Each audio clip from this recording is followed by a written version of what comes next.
그러니까 우리가 말씀을 믿질 않는 거죠. 그러니까 행함이 따르지 않는 거예요. 그러니까 여러분들은 다른 게 아니라 사람의 가르침을 따라가는 게 아니라 정말 예수님이 내가 정말 믿는 구세주고 나의 하나님이시라면 예수님이 하신 말씀대로 순종하는 게 당연한 거 아니겠어요? 그러니까 예수님의 말씀을 아는 게 중요한 거죠. 그렇기 때문에 예수님의 말씀에 없는 부분을 하게 되면 그건 잘못된 거죠. 근데 있음에도 불구하고 안 한다는 것은 더 잘못이라고 저는 생각합니다. 그러니까 여러분들이 말씀대로 제가 막 혹시 말씀대로 하고 있지 않는 부분들이 있다 그러면 언제든지 말씀해 주셔야 돼요. 그게 예수님 안에서의 동역자고 협력자고 같이 가는 겁니다. 그렇잖아요? 근데 우리는 어렵기 때문에 이 입을 다물고 있는 경우들이 많이 있거든요. 근데 저는 요즘 안 잘못되어지는 부분들을 이야기합니다. 근데 안 들으면 할 수 없어요. 그 다음에는 더 할 필요는 없는 거예요. 더 하면 마음이 상할 수 있으니까. 근데 저는 절대로 마음이 안 상합니다. 그러니까 제가 잘못되는 부분들이 있으면 언제든지 말씀해 주시면 그게 사랑인 거예요. 그렇잖아요. 네, 그렇게 해 주시면 감사하겠고요. 자, 이 시간에 귀한 말씀들 아까도 기도했지만 이 말씀이 어디로 새겨져야 돼요? 영으로 새겨져야 됩니다. 왜 영으로 새겨져야 되느냐? 제가 늘 말씀드리는 부분이지만 요한복음 6장 63절 말씀, 예수님께서 오셔서 살리는 것은 영이라고 그랬어요. 우리가 예수님을 믿음으로 해서 육신이 살아나는 게 아닙니다. 내 영이 살아나게 돼 있다라는 거예요. 왜 영이 살아나야 되느냐? 육은 무익하기 때문에 죽으면 흙으로 돌아가는 거예요. 영은 죽음으로 인해서 끝나는 게 아니거든요. 그 다음에 하신 말씀이 더 중요합니다. 뭐라고 그래요? 내가 너희에게 한 말, 내가 너희에게 이른 말은 뭐라고 그래요? 영이요 생명이다 라고 이야기해요. 근데 여러분들 요한복음 6장 63절 말씀을 아시지만 64절 말씀은 뭔지 아십니까? 64절 말씀은? 한번 보세요. 그러니까 우리가 너무 한 말씀에만 꽂히게 되면 그 다음 말씀을 우리가 가끔은 뭐였지? 라고 생각하는 경우가 있는데 이 말씀이 어떻게 보면 더 충격적인 말씀일 수 있어요. 64절 말씀. 자, 한번 읽어보세요. 그러나 너희 중에 믿지 아니한 자들이 있느니라. 이게 이제 예수님께서 하신 말씀이에요. 근데 이게 왜 이 말씀이 나왔냐면 62절 말씀을 보게 되면 그러니까 예수님께서 말씀하신 말씀들을 하나님의 말씀으로 이 사람들 믿는 사람들도 있고 믿지 않는 사람들도 있다는 거예요. 그런데 이 믿지 않는 사람들은 끝까지 내가 이런 생각이 있는 거예요. 선입견이라고. 내가 저 사람은 안 좋아 라는 생각을 딱 갖게 되면 그 사람이 어떤 행동을 하고 어떤 말을 하더라도 신뢰가 갑니까 안 갑니까? 신뢰가 안 가요. 그러니까 이런 것들이 있는 거예요. 근데 이 선입관을 부정적인 생각을 갖게 만드는 건 나의 경험과 지식에 대한 부분들도 있겠지만 원천적인 근원적인 것을 보게 되면 우리는 뭐라고 이야기하냐면 마귀다. 귀신이다. 이런 부분들, 이게 이제 지금 요한복음 6장에 나오는 말씀인데 7장, 8장으로 넘어가게 되면 그런 부분들을 예수님께서 정확하게 말씀해 주고 계시는 것을 우리가 발견할 수 있는 거예요. 지금 본인이 있던 곳, 예수님이 어디에 계셨었죠? 하늘나라, 천국에 계셨던 분이에요. 그 천국에 계셨던 것처럼 그 천국으로, 하늘로 올라가는 것을 너희가 보더라도 너희들이 나를 믿을 거냐. 이 말씀을 하시는 거예요. 그런데 그러면서 이제 63절 말씀을 하고 계시는 거예요. 살리는 것은 영이다. 육은 무익한 거다. 내가 너에게 이른 말이 영이요 생명이지만 너희들이 그 모습을 보고도 나를 믿는다, 믿지 않는다. 믿지 않는 자도 있다. 그래서 믿음이라는 건 본다고 해서 믿어지는 건 결코 아니에요. 그래서 하나님의 말씀은 믿음은 어디서부터 출발한다고 그래요? 들음에서. 로마서 10장 17절 말씀을 보게 되면 믿음은 들음에서. 그 들음은 뭘로 인해서? 하나님의 말씀으로 인해서. 그러니까 이거하고 연결이 되어지는 거예요. 그러니까 그 말씀이 내 지식의 혼적인 말씀으로 되어지면 지식이 됩니다. 지식이 되면 그 기본은 사람의 기준이 되는 거예요. 내 기준이 되는 거예요. 내 경험과 내가 알고 있는 지식을 가지고 기준이 되다 보니까 하나님을 내 관점에서 분별하고 판단하기 시작하는 거죠. 근데 말씀이 영으로 새겨지게 되면 하나님의 관점에서 보게 되는 거예요. 다시 이야기하면 하나님의 기준이 생기는 거예요. 그러니까 예수님을 믿는 건 사람의 기준, 철학의 기준이 아니라 신앙의 기준으로 봐야 되는 거예요. 자, 이게 결국 하나님의 말씀으로 기본이 되어져야지만이 된다라는 사실입니다. 조금 어렵나요? 충분히 이해되시죠? 그래서 여러분들이 이 말씀에 대한 부분들을 정확하게 알고 그대로 행하게 되면 하나님이 만약에 저와 여러분들이 말씀대로 행했는데 나한테 어려움이 온다. 말씀대로 정말 그대로 했는데 어려움이 온다. 그러면 하나님 믿을 필요가 있을까요? 없을까요? 없어요. 그건 거짓이잖아. 그렇잖아요. 그래서 바울도 그 고백을 합니다. 고린도전서 15장 말씀을 보게 되면 예수님이 죽었다가 다시 살아나셨다. 근데 만약에 그 살아나심이 없다 그러면 우리는 예수님을 믿는 것이 뭐라 그럽니까? 헛된 거예요. 잘못된 거예요. 지금 여기 앉아가지고서 예수님 믿겠다고 기도하고 예수님의 말씀을 듣고 있다는 자체가 시간 낭비인 거예요. 그렇잖아요. 왜? 이 세상으로 끝나는 건데 천국도 없고 부활도 없고 그러면 우리는 이 세상을 즐겨야 되는 거예요.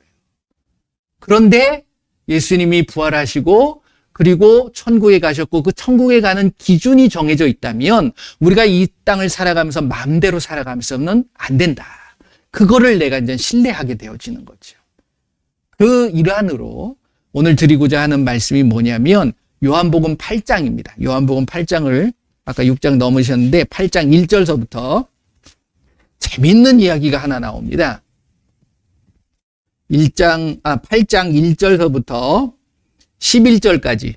자, 여러분들 한번 이렇게 그림을 그려보면서 여러분들이 이제 영화를 본다든지 TV를 본다고 생각을 하시면서 그 그림을 한번 그리면서 한번 이 말씀을 한번 같이 읽어보도록 하겠습니다. 요한복음 8장 1절서부터 11절 말씀입니다. 같이 읽습니다.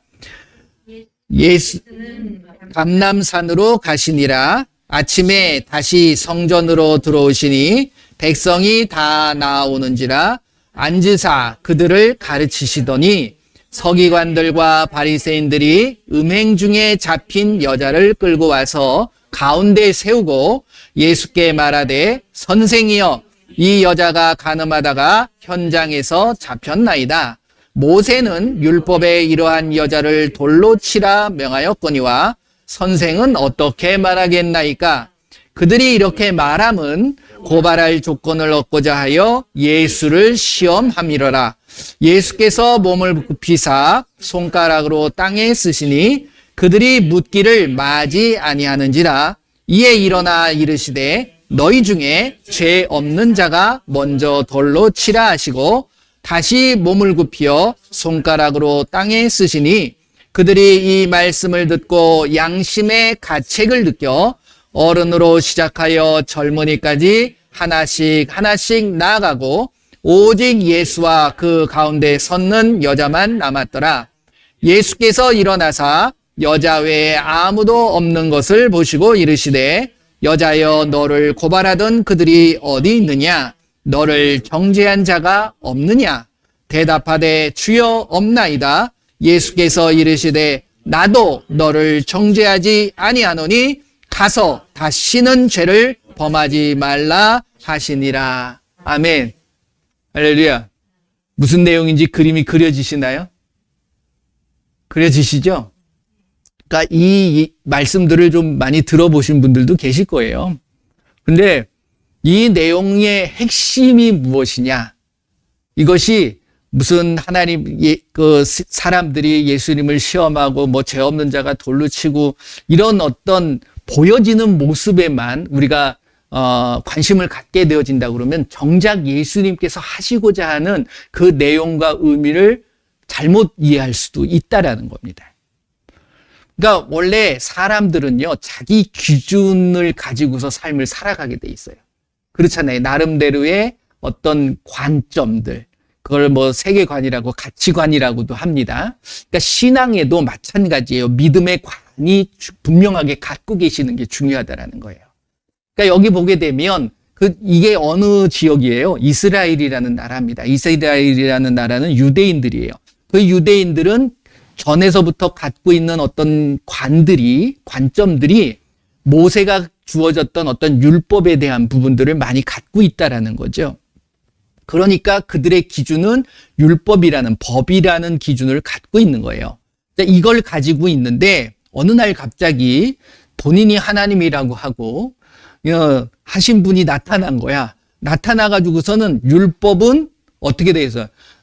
선지자와 율법, 그러니까 선지자와 우리에게 주어졌던 율법들은 언제 끝난다고 그럽니까?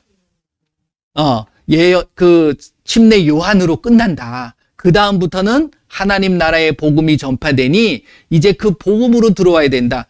그러니까 어떻게 보면 율법을 부정하는, 율법을 막 깨어서 버리는, 근데 그런 행동들을 하세요. 그 율법을 알기 위해서, 지키기 위해서, 그 죄를 고백하기 위해서는 뭔가 찾아가야 되거든. 항상 어딜 갔어요? 성전이라는 곳을 갔거든요.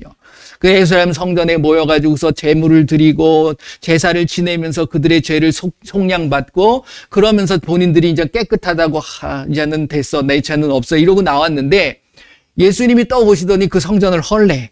그리고 예배도 그렇게 드리지 말래. 이러니까 뭔가 자기네들이 해왔던 어떤 모습들하고는 자꾸만 반대가 되어지는 거예요. 그러니까 불만이 생길 수밖에 없는 거죠. 그래가지고서 이 사람들이, 그러니까 애초에 처음부터 시험하는 어떤 모습들이 잘못되어져 있습니다. 자, 음행을 하는데 혼자서 음행하나요? 안 하잖아요. 간음할 때 남녀가 같이. 그러니까 근데 누구만 데리고 온 거예요, 지금? 여자만 데리고 온 거예요. 그러니까 자기네들이 편한 거야. 그래가지고 여자만 데리고 와가지고서 딱 그 예수님 앞에 서가지고 뭐라고 그러냐면, 근데 이게 가만히 보게 되면 누가 데리고 왔냐? 3절 보면 서기관과 바리새인들이 데리고 옵니다. 이 서기관과 바리새인들은 율법에 정통하고 율법대로 살려고 하는 자들이에요, 결국은. 철두철미한 자들입니다. 그러니까 지금의 시대를 보게 되면 금욕주의자들, 막 이런 자들이에요. 그러니까 그런 자들이 예수님 앞에 심은, 서기관이라는 건 율법학자들이거든요. 그 자들이 이거 잘 됐다. 한번 예수님을 골탕을 한번 먹여보자. 그리고서 끌고 온 거예요. 끌고 와가지고서 그러니까 이 여자도 실질적으로 음행을 한 거야. 그러니까 이제 얼마나 창피하고 부끄럽겠습니까? 얼마나 죄를 뉘우치고 있겠어요. 근데 이제 이 사람들한테 돌을 던지겠다라는 얘기 아닙니까? 이게 이제 레위기 20장 10절 말씀을 보게 되면 나와 있는 거, 그대로 나와 있는 거예요. 이 사람들이 하는 말이 틀린 말은 아니에요. 레위기 20장 10절 말씀 한번 보실래요? 구약입니다. 구약 쭉 넘어서 레위기 20장 10절. 레위기 20장 10절. 같이 읽어볼게요. 누구든지 남의 아내와 간음하는 자, 곧 그의 이웃의 아내와 간음하는 자는 그 간부와 음부를 반드시 죽일지니라. 여기서 보게 되면 한 사람만 죽여요? 아니죠. 둘 다 죽이는 거예요. 그 다음에 쭉 읽어보시게 되면 똑같은 얘기가 나옵니다. 이게 이제 신명기 22장을 보게 되면 신명기 22장에는 더 정확하게 나오는 거죠. 창세기, 출애굽기, 레위기, 민수기, 신명기 22장 22절.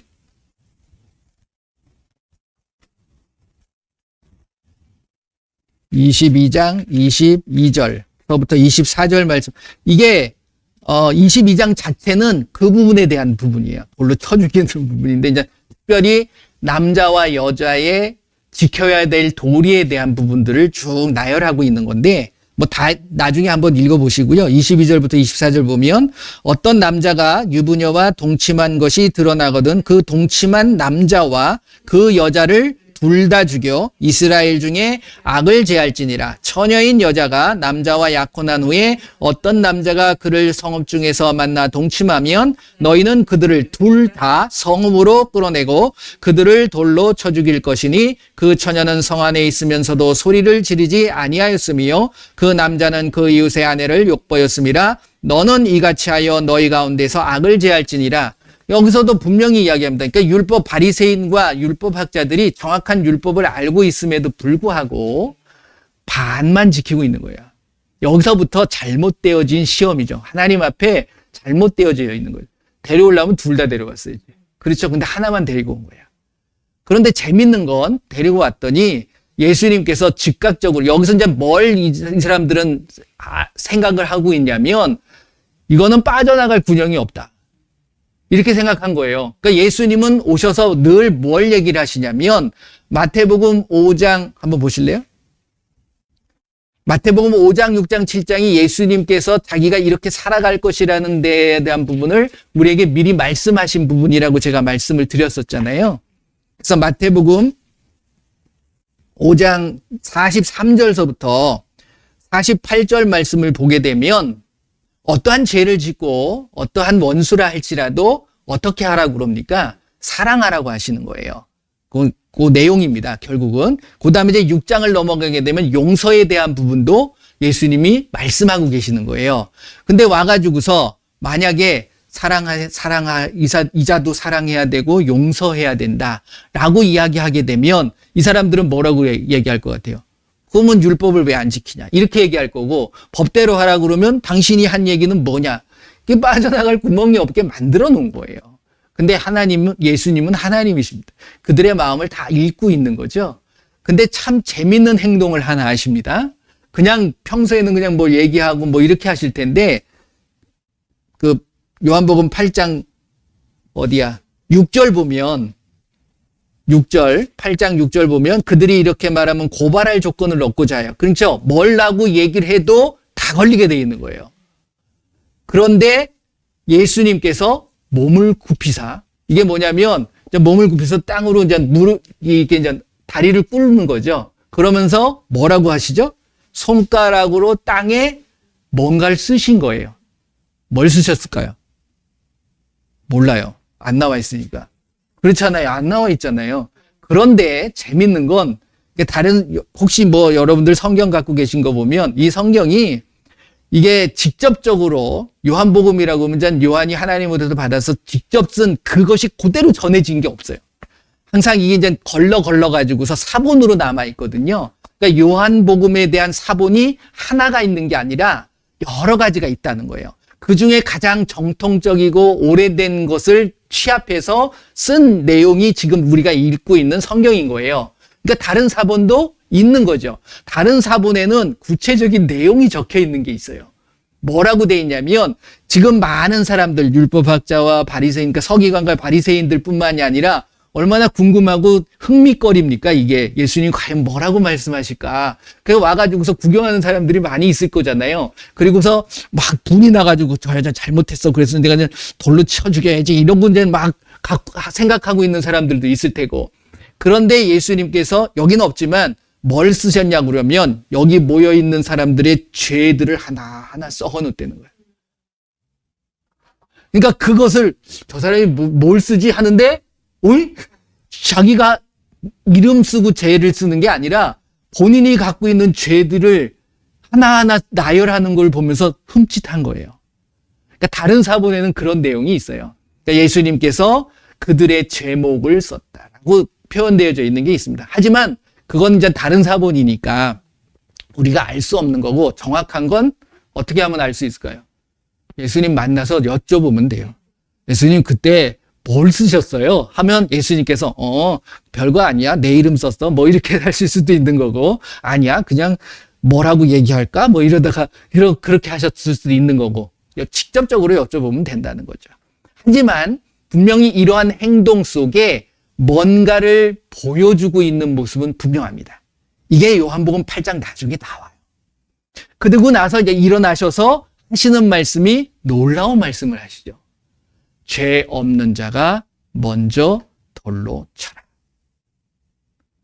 여러분들 가슴에 손을 얹으시고 나는 이 세상을 살면서 죄를 한 번도 안 졌어 라고 생각하시는 분 계시나요? 여기는 계시는 것 같아. 웃으시는 거 보니까 나는 그런 것 같은데 절대 그런 사람은 없습니다. 그렇잖아요. 그리고 나서 또 몸을 굽히시고 땅에다 쓰시는 거야.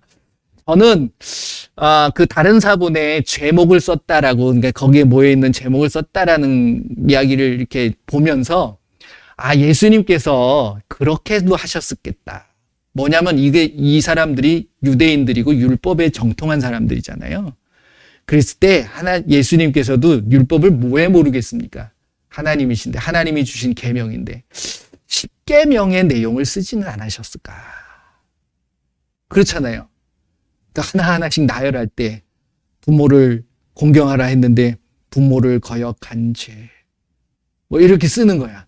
그러니까 하나하나 거기에 안 걸릴 사람이 이 세상에 누가 있겠습니까? 그러니까 오래 살면 오래 살수록 죄가 많아질까요? 적어질까요? 많아질 수밖에 없는 거예요. 아이들은 죄가 없을까요? 아이들은 자기 교만, 자기만 아는 이런 것들이 더 강하거든요. 그러니까 그 누구도 예외일 수 없어요. 죄 앞에서는.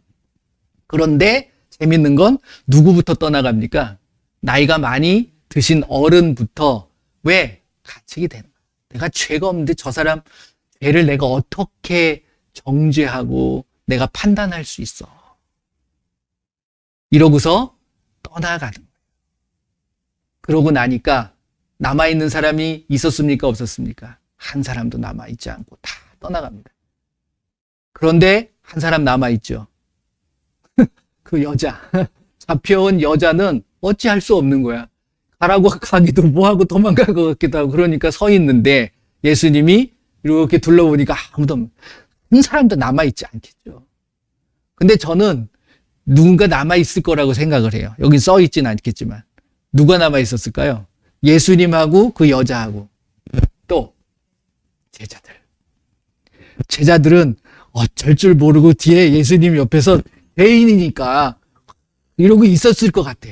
이게 교육인 거예요, 결국은. 그랬을 때 예수님이 그 여인에게 가서 하는 말, 어디 갔느냐? 너를 정죄하고 판단하고 너를 끌고 온 자들이 어디 갔느냐? 그러니까 여인이 그럽니다. 주여, 아무도 없습니다. 그럴 때 예수님 뭐라고 그러세요? 나도 너를 정죄하지 않는다. 하나님께서 여러분들을 만나시고 저에게도 마찬가지. 내가 예수님 앞에 서고 하나님 앞에 섰을 때에 우리의 모든 죄를 정말 피와 같이 그렇게 붉고 어찌할 수 없는 그 모든 죄도 예수님께서는 예수님 제가 잘못했어요 하면 용서해 주시겠다는 거예요. 이제는 여러분들은 죄가 없으십니다. 할렐루야. 네. 그런데 그 다음 말이 더 중요하죠. 그래 나도 정죄하지. 이제는 다시는 뭐 하지 말라? 죄 짓지 마라. 이게 굉장히 중요한 부분이에요. 그런데 여러분들 한번 또 가슴에 손을 얹고 내가 옛날에 지었던 죄를 다시 짓고 있지는 않나요? 또 짓고 있지는 않나요? 그러면서 후회하지 않나요? 내가 결심했었는데 이거 안 하려고 또 하네. 그러면서 자괴감에 빠지고 내가 스스로 우울해지고 스스로 나를 어찌할 수 없는 이게 마귀가 갖다 주는 거예요. 이게 요한복음 8장 말씀이잖아요. 나중에 쭉 넘어가게 되면 마귀가 뭐 하는 놈이라고 그럽니까? 44절 한번 보실래요? 44절. 이게 다 연결이 되어져 있는 거예요. 8장을 통해서 예수님께서 그 말씀을 하시는데 44절 같이 보세요. 너희는 너희 아비 마귀에게서 났으니 너희 아비의 욕심대로 너희도 행하고자 하느니라. 그는 처음부터 살인한 자요. 진리가 그 속에 없으므로 진리에 서지 못하고 거짓을 말할 때마다 제 것으로 말하나니 이는 그가 거짓말쟁이요 거짓의 아비가 되었습니다. 할 수 없어요. 우리가 그 흐름과 영향을 받을 수밖에 없는 거예요. 왜? 예수님을 알기 전에는 우리는 두 가지 중에 한 가지에 속해 있어야 됩니다. 할 수 없어요. 근데 그 선택을 내가 할 수 있는 거예요. 이게 굉장히 중요한 부분이죠. 내가 예수님을 선택하지 않으면 우리는 누구에게 속해져 있을 수밖에 없어요? 마귀에게 속해져 있을 수밖에 없다라는 걸 여러분들이 인식하고 인정하셔야 된다라는 거예요. 그래야지만이 옮겨질 수 있는 거예요. 누구한테로? 예수님께로. 예수님께로 오게 되면 이 모든 부분들이 해결되어지는 거예요. 왜? 예수님의 말씀대로 살겠다는 시작을 내가 하기 시작하는 거니까. 그러니까 누군가를 말로써 죽이는 경우도 있잖아요. 이게 굉장히 요즘 어떻게 보면 세상에 아예 보여지는 가장 본이 돼야 되고 모범이 돼야 되고 가장 잘 보이는 사람들이 서로 헐뜯고 서로 비방하고 이런 모습들만 우리는 보고 지내잖아요. 그러니까 그게 다 영향을 받을 수밖에 없다라는 거예요. 그들은 이거 아니면 나 아니면 딴 사람이야. 이런 식으로 가잖아요. 흙과 백의 논리로 늘 접근을 하게 됩니다. 극우가 아니면 극좌야. 이 중간은 없는 시대가 돼버린 거예요. 근데 믿음도 마찬가지예요. 내가 중간에 어물쩡해가서 이쪽도 됐다 저쪽도 됐다 그럴 수는 없는 겁니다. 분명히 선택하셔야 된다라는 부분이에요. 그래서 이러한 부분들이 내 삶 속에서 내 모습 속에서 사라지기 위해서는 제거되기 위해서는 예수님의 말씀을 알고 예수님의 말씀대로 살아가는 것. 제가 아까 말씀드렸죠. 이 음행한 여자를 잡아와서 시험하려고 했던 그 모든 행동들과 모습들 속에서 예수님께서 하시고자 하는 메시지가 있다. 그게 뭐냐면, 자, 요한복음 8장 15절 말씀을 한번 보세요.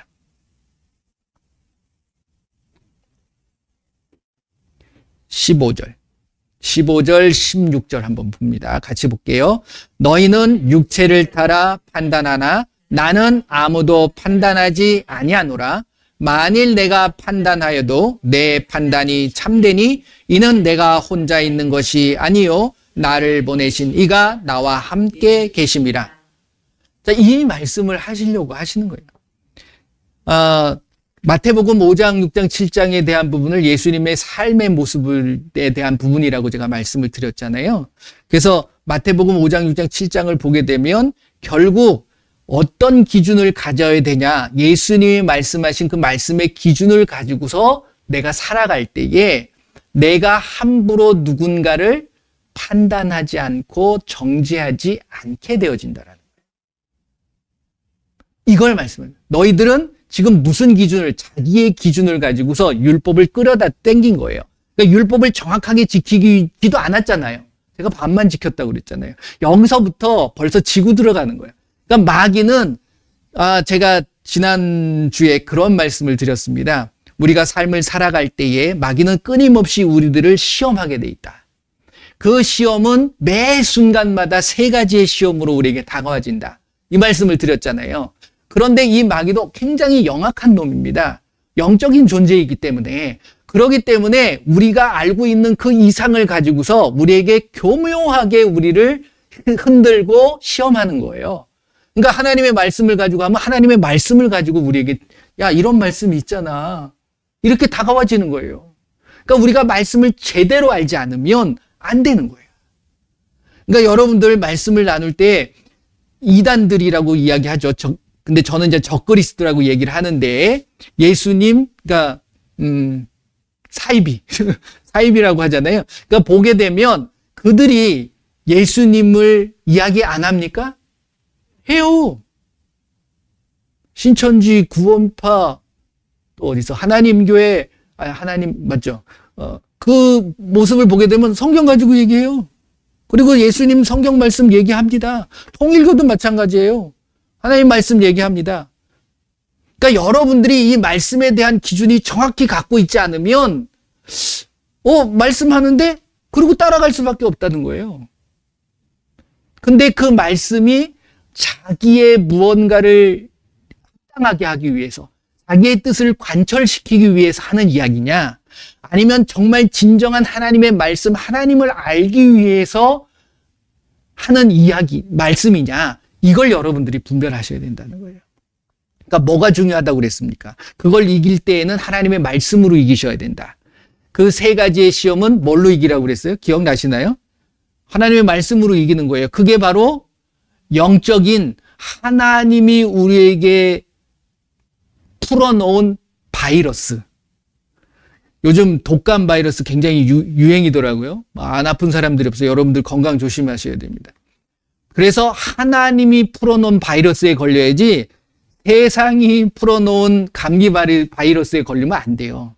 그 바이러스가 뭐냐? 영적인 저는 감기라고 표현합니다. 들어보셨는지 모르겠지만 감기, 감사, 기도, 기쁨. 그래서 항상 기뻐하고 쉬지 말고 기도하고 범사에 감사함으로 이길 수 있는 거예요. 그러니까 여러분들의 마음속에 그 기쁨이 넘치느냐? 그리고 하나님과 늘 교통하느냐? 기도가 지금부터 기도 시작 하고 기도하는 게 아니라 그랬잖아요. 대화가 기도다. 누구와? 하나님과 대화하는 것. 근데 우리는 자, 기도합니다. 그럼 기도 이렇게 생각하는데 어떤 분들이 나 기도 시간이 정해진 건 좋아요. 그때 이제 내가 더 집중해서 하겠다는 건데 여러분들의 삶은 쉬지 않고 기도하는 삶이 돼야 되는 거예요. 그러니까 늘 예수님을 생각하실 수 있어야 돼요. 근데 예수님을 생각한다는 게 예수 이러고 다닌다는 게 아니고요. 예수님의 말씀을 생각하는 거예요. 그러니까 어떠한 상황 속에서 이럴 때는 예수님이 이런 말씀을 하시지. 이게 다 걸린다는 거야. 마태복음 5장, 6장, 7장에 다 걸리게. 너무 신기한 거 아니에요? 놀라운 거 아닙니까? 이게 은혜인 거예요. 알게 해 주신 것이. 그래서 남한테 내가 거짓말을 하려고 할 때, 그렇지, 내가 거짓말을 하면 안 되지. 누군가를 속이려고 할 때, 누군가한테. 그러니까 빨간 거짓말, 하얀 거짓말, 그건 다 거짓말입니다. 그러니까 되도록이면 거짓말을 하지 않는 게 좋은 거예요. 자기 자신을 속이는, 이게 누구한테서 왔다고요? 마귀한테서 온 거야. 그렇게 함으로 인해서 그걸 함으로 인해서 뭐하고 멀어지냐면 내가 하나님하고 멀어지게 돼 있다는 거예요. 그러니까 이 세상 속에 들어가게 되면 하나님하고는 가까워질 수가 없어요. 그러니까 여러분들이 이런 것들을 늘 나 자신을 살피는 것. 이것은 결론적으로 말씀드리면 기준이 있어야 된다. 어떤 기준? 세상의 기준이 아니라 하나님의 기준. 그 하나님의 기준이 뭐다? 말씀이 되셔야 된다. 그래서 아까 말씀드린 요한복음 8장 15절 말씀이 바로 그 부분을 얘기하는 거예요. 너희는 육체를 따라 판단하지만 나는 아무도 판단하지 않는다. 왜? 사랑이시잖아요. 그냥 그 사람의 죄를 보게 되면 사람들은요, 죄를 지었다고 그러면 그 죄를 가지고서 뭐라 그래요. 근데 하나님은 그 죄를 뭐라 그러지 않아요. 왜? 그 죄를 미워하지만 그 사람을 미워하진 않거든요. 그러니까 여러분들도 그런 하나님의 마음이 되시면 좋겠습니다. 그래서 2024년 한 해 동안에는 하나님의 말씀으로 인해서 여러분들의 기준을 가지고 다가가는 것이 아니라 하나님의 말씀의 기준으로 다가가게 되면 내가 뭔데 그 사람을 판단하고 분별하고 정죄하겠습니까? 그거는 결국 내가 하나님이 되겠다라는 거예요. 그러니까 첫 번째, 10계명 첫 번째가 뭡니까? 첫 번째 10계명이 10계명 첫 번째가 뭐죠? 하나님, 유일하신 하나님. 그렇잖아요. 창조주이신 하나님을 내가 믿는다라는 거잖아요. 그러니까 이것 자체가 모든 걸 인정하는 거예요. 하나님에 대한 부분을 인정하는 거예요. 이 부분에는 어떤 모습이 있냐면 내가 하나님이 되겠다 안 되겠다. 내가 하나님이라는 것이 아니라는 거예요.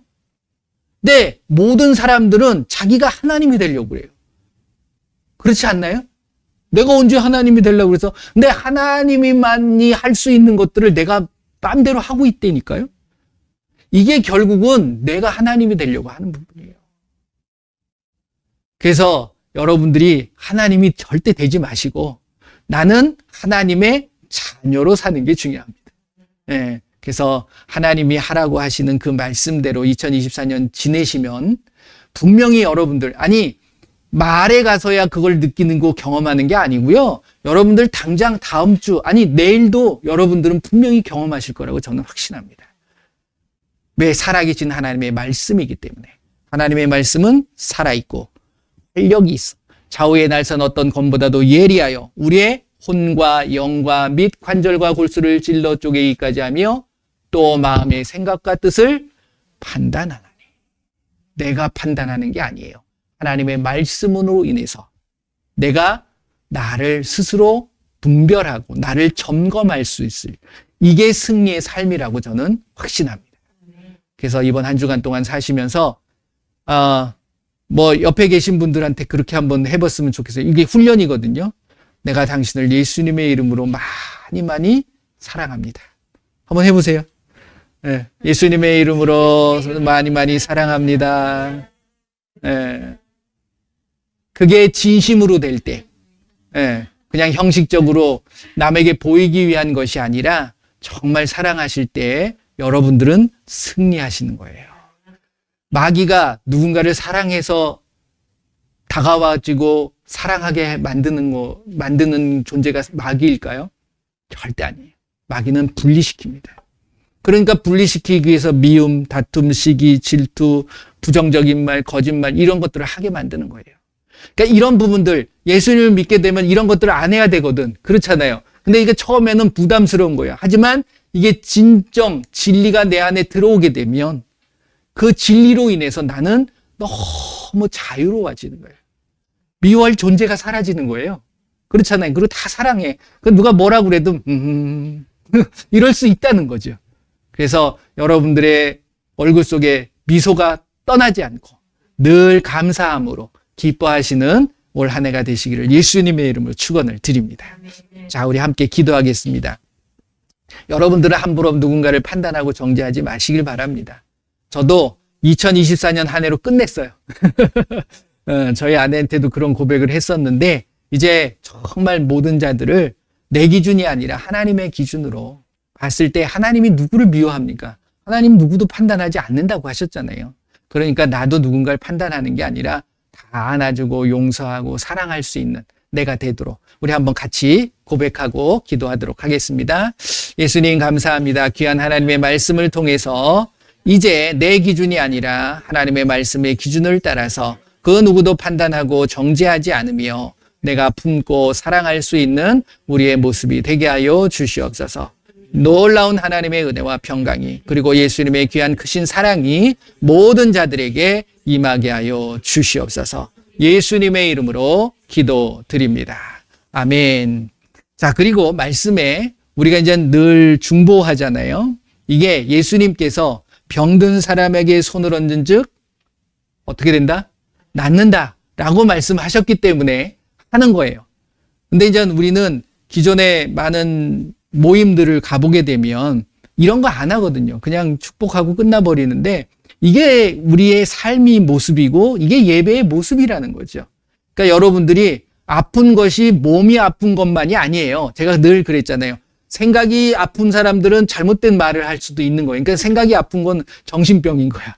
그러니까 이것도 그리고 삶에 아픈 것은 가난한 것도 예수님께서 오셔서 부유하신 분이 가난하게 되시면 우리를 부욕해 하심이라고 분명히 말씀하셨잖아요. 그러니까 내가 지금 삶에 뭔가 어려움이 있다. 이것도 병인 거예요. 그러니까 이것을 내가 선포해야 되는 거야. 뭘로? 예수님의 이름으로 없어지도록. 그래서 바뀌어지도록. 그러니까 여러분들이 혹시 육신적으로 아프신 분들은 거기다 손을 대세요.